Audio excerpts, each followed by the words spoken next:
Vamos a empezar con el capítulo 4 de Marcos, del versículo 35 al 41. Si ahora lo tiene, bueno. Aquel día, cuando llegó la noche, les dijo: pasemos al otro lado. Y despidiendo la multitud, le tomaron como estaba en la barca, y habían también con él otras barcas. Pero se levantó una gran tempestad de viento, y echadas las olas a la barca de tal manera que ya se anegaba. Y él estaba en la popa durmiendo sobre un cabezal, y le despertaron y le dijeron: Maestro, ¿no tienes cuidado que perecemos? Y levantándose reprendió al viento y dijo al mar: Calla, enmudece. Y cesó el viento, y se hizo grande bonanza. Y les dijo: ¿por qué estáis así amedrentados? ¿Cómo no tenéis fe? Entonces temieron con gran temor y se decían el uno al otro: ¿quién es este que aún el viento y el mar le obedecen? Bueno, aquí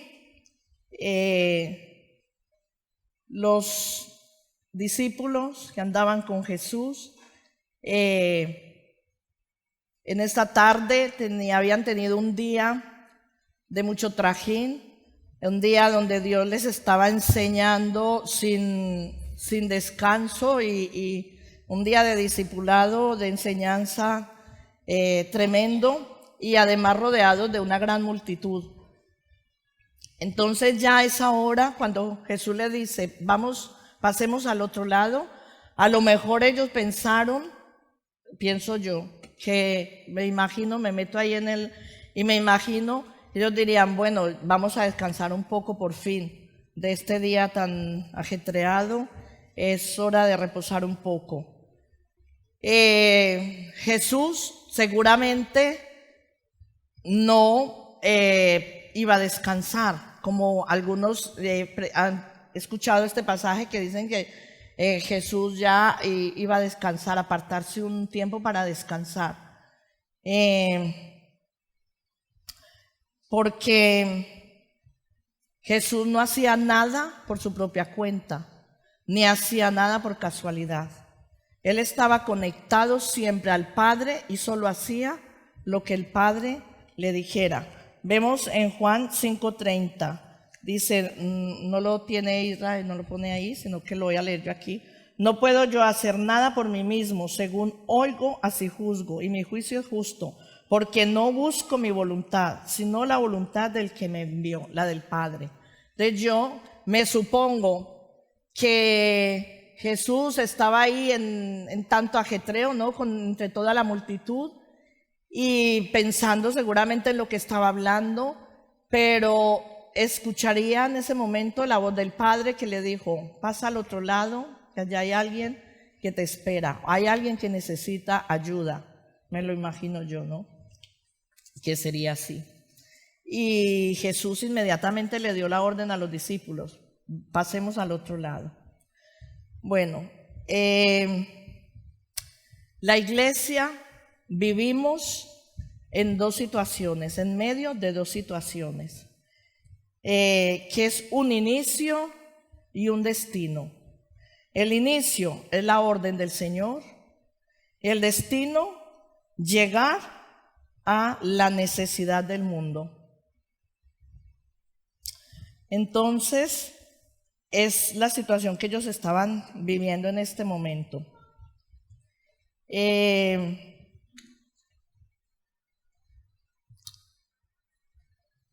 Yo creo que los discípulos ahí salieron con la idea de que iban a descansar, pero a ellos les podía pasar como a nosotros nos pasa muchas veces, nosotros en casa decimos: con Dios nunca se sabe lo que nos espera. Nosotros tenemos unos planes, pero Dios tiene otros, y vivimos llenos de imprevistos. A veces vamos a hacer el día así, o vamos a ir a este o a cual sitio, o a hacer lo que sea, pero resulta que no hacemos de todo ese día menos lo que pensábamos hacer. Ellos no se imaginaban lo que les esperaba en ese trayecto, ni tampoco lo que les esperaba al llegar al otro lado. Y la iglesia también vive en ese estado de tensión entre la orden del Señor y la necesidad del mundo. Tenemos que vivir en alerta, en medio de la rutina o en medio del caos. Tenemos que vivir un poco como la policía, ¿no? Cuando llega a la comisaría o al cuartel de policía, los bomberos, cuando llegan a la estación, el ejército. Una vez entran allí, van ya hasta con sus armas puestas, su uniforme, todo, preparados, aunque no estén haciendo nada en el momento, pero están preparados, en alerta para cualquier llamada, ¿no? Para cualquier salir corriendo, urgente. Así tenemos que vivir la iglesia, siempre en alerta, preparados para cualquier llamado. Y tenemos también que vivir en esa comunión con Dios para saber escuchar su voz, porque Él nos habla en cualquier momento. A veces estamos hasta durmiendo o en cama o echándonos la siesta, lo que sea, y de pronto Dios nos dice algo y tenemos que salir pues rápido o hacer algo, ¿no? Bueno, siempre que Dios nos da una orden es con un propósito. Cada orden de Dios lleva un propósito para nuestra vida personal o como iglesia, como cuerpo, que es llevar esperanza al que no tiene. El que no tiene esperanza de salvación, ni de libertad, de sanidad, de restauración. Cuando llegaron al otro lado, se encontraron con el endemoniado, ¿no? Se encontraron con el endemoniado Garadeno, y lo leemos en Marcos 5, del 1 al 8. Vinieron al otro lado del mar, a la región de los Garadenos, y cuando salió él de la barca, enseguida vino a su encuentro de los sepulcros un hombre con un espíritu inmundo, que tenía su morada en los sepulcros, y nadie podía atarle ni con cadenas, porque muchas veces había sido atado con grillos y cadenas, mas las cadenas habían sido hechas pedazos por él, y desmenuzados los grillos, y nadie podía dominarle. Y siempre de día y de noche andaba dando voces en los montes y en los sepulcros, e hiriéndose con piedras. Cuando vio pues a Jesús de lejos, corrió, se arrodilló ante él, y clamando a gran voz, le dijo: ¿Qué tienes conmigo, Jesús, Hijo del Dios Altísimo? Te conjuro por Dios que no me atormentes, porque le decía: sal de este hombre, espíritu inmundo.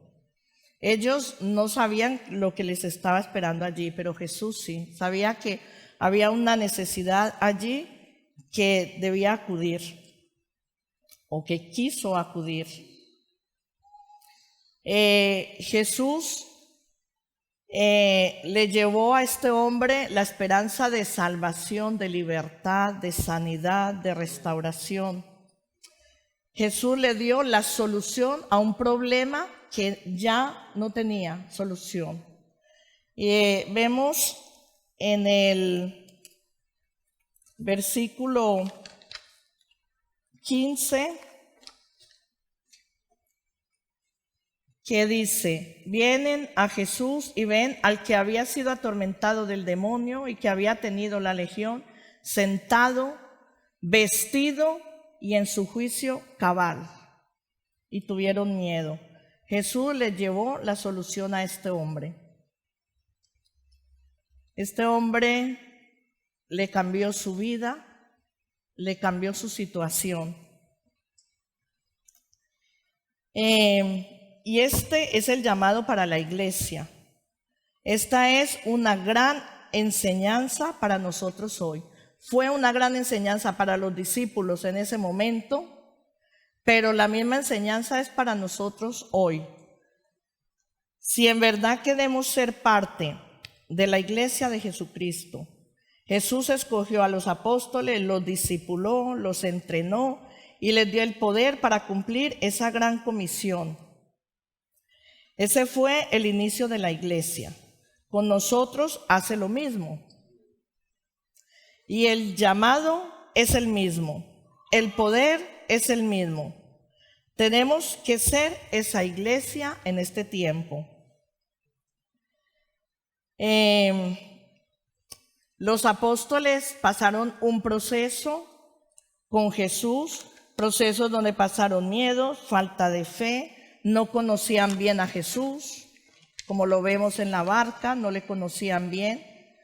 Pero ¿quiénes fueron después esos hombres? Una vez pasaron ese proceso, lo podemos ver, lo que hicieron, cómo eran.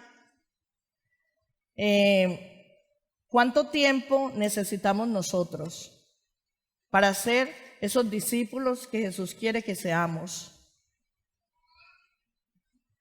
Entre el llamado este es el llamado para cada uno de nosotros. Y porque vemos como este hombre continuó ese llamado del Señor, ¿no? Y lo podemos ver en el mismo capítulo, en los versículos del 18 al 20. Dice: al entrar él en la barca, el que había estado endemoniado le rogaba que le dejase estar con él. Mas Jesús no se lo permitió, sino que le dijo: vete a tu casa, a los tuyos, y cuéntales cuán grandes cosas el Señor ha hecho contigo, y cómo ha tenido misericordia de ti. Y se fue, y comenzó a publicar en Decápolis cuán grandes cosas había hecho Jesús con él, y todos se maravillaban. Este hombre recibió ese llamado y lo continuó la obra que Jesús le mandó hacer. Recibió la salvación, recibió la sanidad, la restauración y el llamado, y lo obedeció, porque él era de un pueblo, de una ciudad. Pero aquí dice que él empezó a publicar las maravillas de Dios en todo Decápolis, que era ya como una provincia, varias ciudades juntas, ¿no? Varias ciudades de una misma zona. Fue el primer misionero en esa región, que era una región que pertenecía al pueblo de Israel, pero que hacía ya muchos años, mucho tiempo, que habían abandonado a Dios por completo. Eran ciudades paganas, completamente endurecidas para recibir el evangelio. Porque cuando vinieron a ver a Jesús, al hombre cuando Jesús ya lo había liberado, sintieron temor, pero sin embargo le pidieron a Jesús que se fuera del lugar. No querían recibir el mensaje del evangelio. Pero a pesar de esto, Jesús quiso que se conociera su obra en ese lugar. Dejó quien siguiera extendiendo allí su reino. Jesús tuvo bien claro que tenía que pasar al otro lado. Vemos cómo la iglesia vive en medio de estas dos situaciones, ¿no? De el llamado de Dios, de la orden del Señor y la necesidad del mundo. Pero vemos cómo en ese trayecto para llegar al otro lado también vivieron una situación y circunstancias que producen mucha tensión también. Y a veces produce desesperación. A ellos les produjo desesperación. La orden de ir a la necesidad del mundo también nos encontramos nosotros hoy con muchas situaciones y con muchas tormentas. Los discípulos, al poco de salir, se encontraron con algo inesperado, algo imprevisto, una tormenta, una situación terrible. Se vieron entre el cielo y la tormenta. No veían nada más.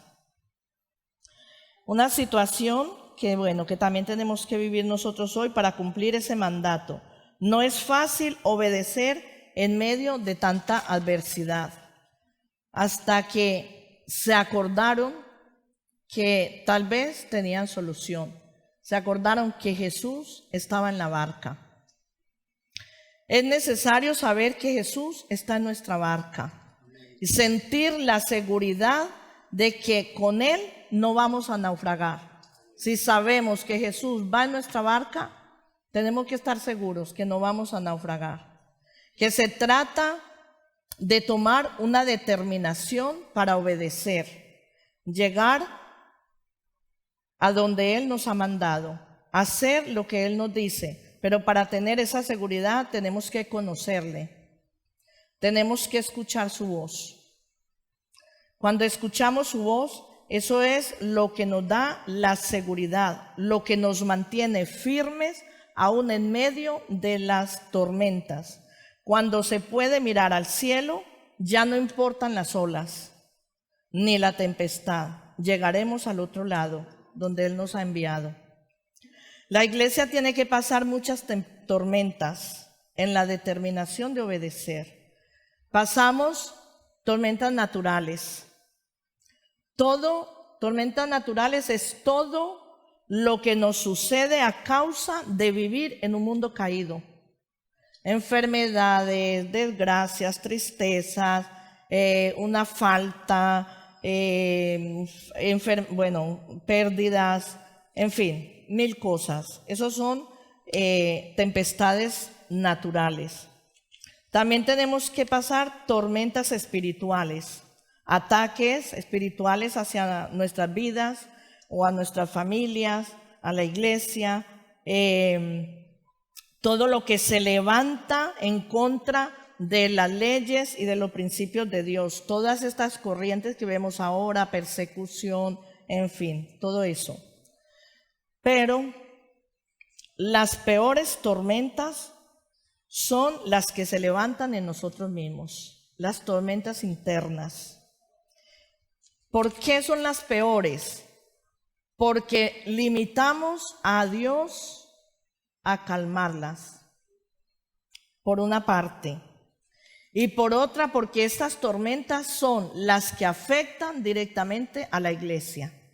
Todo lo que nosotros peleamos personalmente, interiormente, afecta a la iglesia como cuerpo y por lo tanto al propósito de Dios. ¿Por qué afecta a la iglesia?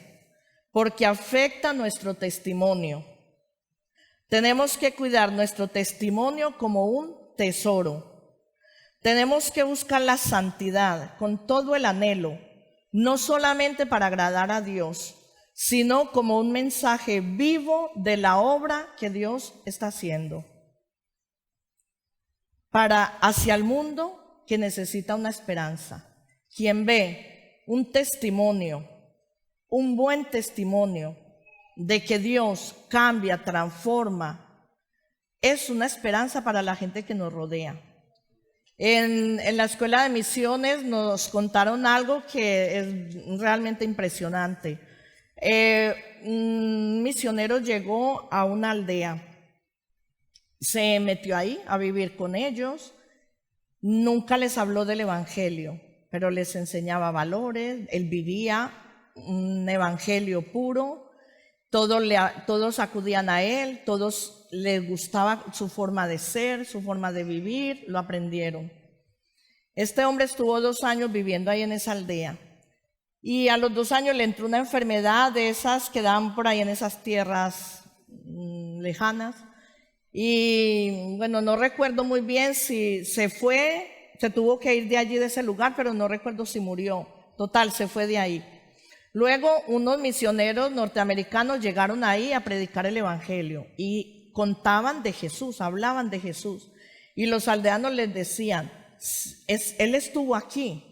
Y le decían, no puede ser. Sí, estuvo aquí con nosotros. No, ¿cuándo? Y dice, sí, vivió con nosotros, él vivió con nosotros. Y decían los misioneros, pero ¿cómo puede ser? Decían, sí, vivió con nosotros 2 años. Él vivió así. Es el hombre que vosotros estáis hablando, estás describiendo. Es ese mismo hombre.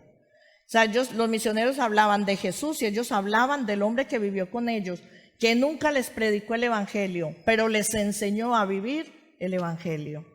Y eso es algo impresionante. pues toda la aldea se convirtió, recibió a Jesús como su Salvador y se convirtieron, pero ya practicaban el Evangelio.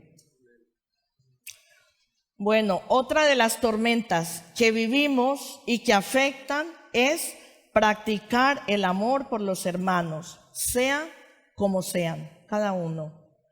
¿Por qué afecta? Es una tormenta porque es algo que realmente es difícil, es complicado para nosotros. Todo esto que estoy mencionando lo menciono como tormentas porque es lo que para nosotros es difícil y complicado. Practicar el amor con los hermanos, como sean. Esto es la teoría que nos entrena en la iglesia para salir y hacer la práctica afuera, para amar a la gente sin condición, a la gente sucia, maloliente, desagradable, ofensiva, incluso violenta, como era este hombre, como encontraron al endemoniado Gadareno. Nos podemos imaginar, bueno, yo me lo imaginé, porque muchas veces escuchamos ese pasaje, pero no le hacemos caso, pero yo aquí, de verdad que me metí en la situación y era una situación terrible. Yo no hubiera querido estar ahí. Yo digo, Señor, yo no hubiera querido estar ahí. Ver un hombre que vivía en los sepulcros, desnudo, estaría de mugre, de suciedad, yo qué sé, irreconocible ya. Olería, bueno, si vivían dentro de los muertos, desagradable, violento, súper agresivo, que ya no pasaba nadie ni por ese camino. Y estar frente a ese hombre, yo creo que no es una situación que ninguno quisiéramos pasar, pero la pasaremos seguramente. Hemos pasado algunas, pero eso no tiene nada que ver todavía. Bueno, entonces, practicar en la iglesia el amor con los hermanos es la teoría para salir a la práctica o para estar aquí. También tengo que matizar ahí un poco, que no es solo salir, sí, tenemos que salir porque el evangelismo es para todos, ¿no? Es el llamado para todo cristiano. Pero también la Biblia también nos habla de que Dios no nos pone a todos en el mismo lugar. Unos saldrán, traerán, otros recibirán, pero en total, todos tenemos que evangelizar, también estar preparados para atender a la gente que llega, ¿no? Que van a llegar así, en estas condiciones. Hemos llegado, muchos hemos llegado, o todos, hemos llegado en estas condiciones, desagradables, repelentes, bueno, ¿para qué mencionar más? Bueno, otra tormenta que afecta a la iglesia es la unidad, la falta de unidad. Lo vemos en, a ver, si lo tengo por aquí, en Juan 17, si ahora lo puede poner, Juan 17, 21.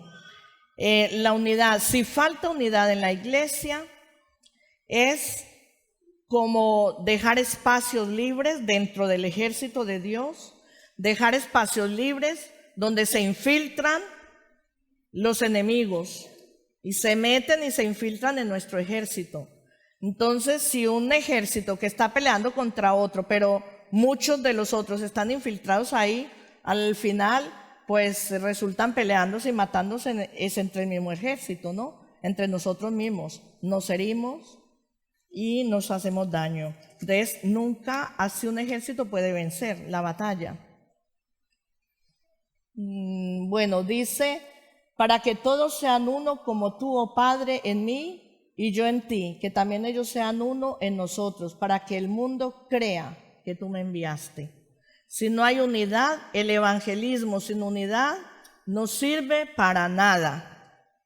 No sirve para nada porque será un mensaje hueco y vacío. Por lo que la gente va a creer es por nuestra unidad. Bueno, son batallas, son tormentas que vivimos día a día, pero tenemos que cruzar esas tormentas.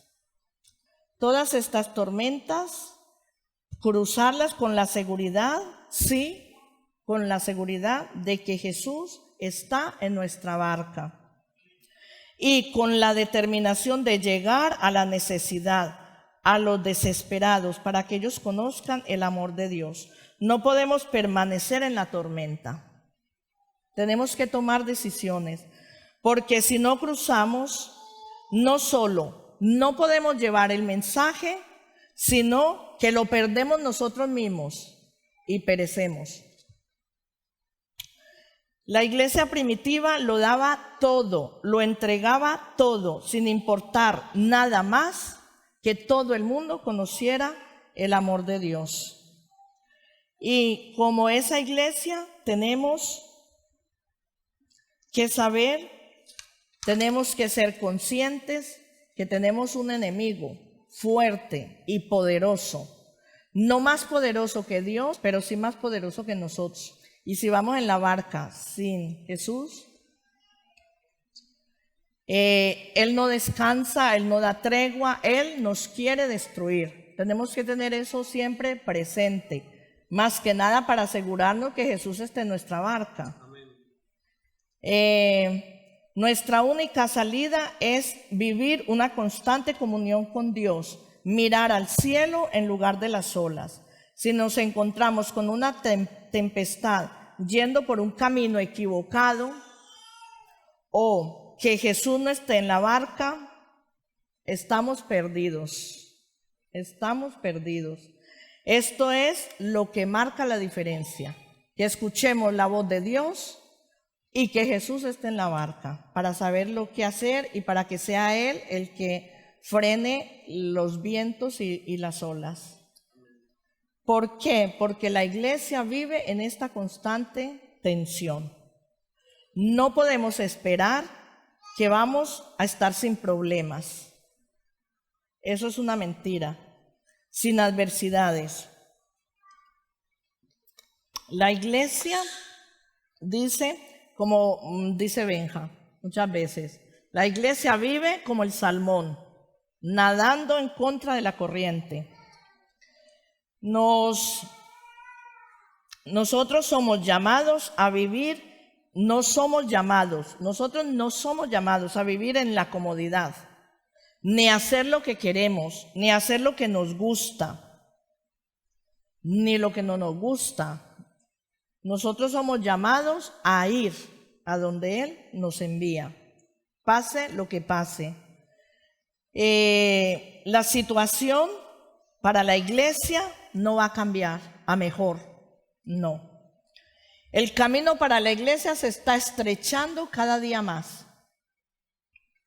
No estoy profetizando aquí desgracias ni nada de eso, no. Tenemos una victoria garantizada. Jesús venció cada tempestad. Él va en nuestra barca. Él tiene todo el poder para vencer tanto las tormentas naturales como las espirituales. Los discípulos estaban aterrorizados por la tormenta que acababan de pasar. Pero cuando llegaron al otro lado, no sabían lo que les esperaba. Les esperaba otra situación terrible también.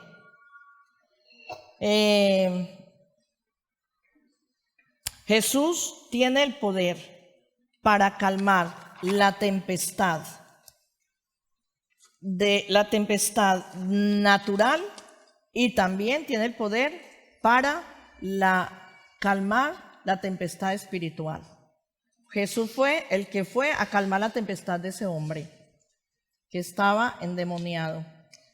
El problema de los discípulos era que no conocían bien a Jesús y no creían en su poder. Por eso nosotros necesitamos que su poder se manifieste en nuestras vidas. Tenemos que conocerle, tenemos que aprender a escuchar su voz. Muchas veces permitimos quedarnos o preferimos quedarnos en medio de la tormenta. ¿Por qué? Porque no queremos conocerle más, no queremos escuchar su voz o no queremos ir donde Él nos está enviando. Nos quedamos ahí en la tormenta, quejándonos o lamentándonos, pero sin hacer nada para salir de ahí. Y hay que tomar una decisión, la decisión de avanzar, o nos dejamos llevar por la corriente y perecemos. Vemos cómo Pablo era un hombre determinado a avanzar, nada lo detenía, por fuerte que fuera la tormenta. Y vamos a ver en Hechos 19, del 19 al 25, dice: sirviendo al Señor con muchas lágrimas y pruebas que me han venido por las acechanzas de los judíos, como nada que fuese útil he rehuido de anunciaros, enseñaros públicamente y por las casas, testificando a judíos y a gentiles acerca del arrepentimiento para con Dios y de la fe en nuestro Señor Jesucristo. Ahora he aquí, ligado en espíritu, voy a Jerusalén, sin saber lo que allá me ha de acontecer, salvo que el Espíritu Santo por todas las ciudades me da testimonio diciendo que me esperan prisiones y tribulaciones. A pesar de todo, las tormentas, la persecución, todo lo que Pablo vivía, escuchaba la voz de Dios, la voz del Espíritu Santo. Pero de ninguna cosa hago caso, ni estimo preciosa mi vida para mí mismo, con tal que acabe mi carrera con gozo y el ministerio que recibí del Señor Jesús para dar testimonio del Evangelio de la gracia de Dios. Y ahora he aquí, yo sé que ninguno de todos vosotros, entre quienes he pasado predicando el reino de Dios, verá más mi rostro. Se estaba despidiendo, una despedida definitiva, porque seguramente él sentía que no iba a volver.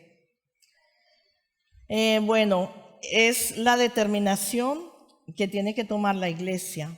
Pablo sabemos que es también nuestro ejemplo, y es urgente dejar de pensar en nosotros, en lo que queremos, en lo que nos gusta.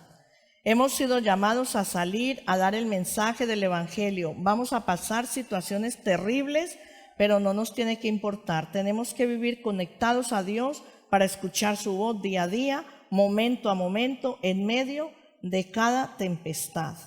Y ahora vemos en Hechos también 27, el mismo Pablo, del 20 al 25. Esto sí que era también una tormenta literal, y no apareciendo ni sol ni estrella por muchos días, y acosados por una tempestad no pequeña, ya habíamos perdido toda esperanza de salvarnos. Entonces Pablo, como hacía ya mucho que no comíamos, puesto en pie en medio de ellos, dijo: habría sido por cierto conveniente, oh varones, haberme oído, y no zarpar de Creta tan solo para recibir este perjuicio y pérdida. Pero ahora os exhorto a tener buen ánimo, pues no habrá ninguna pérdida de vida entre nosotros.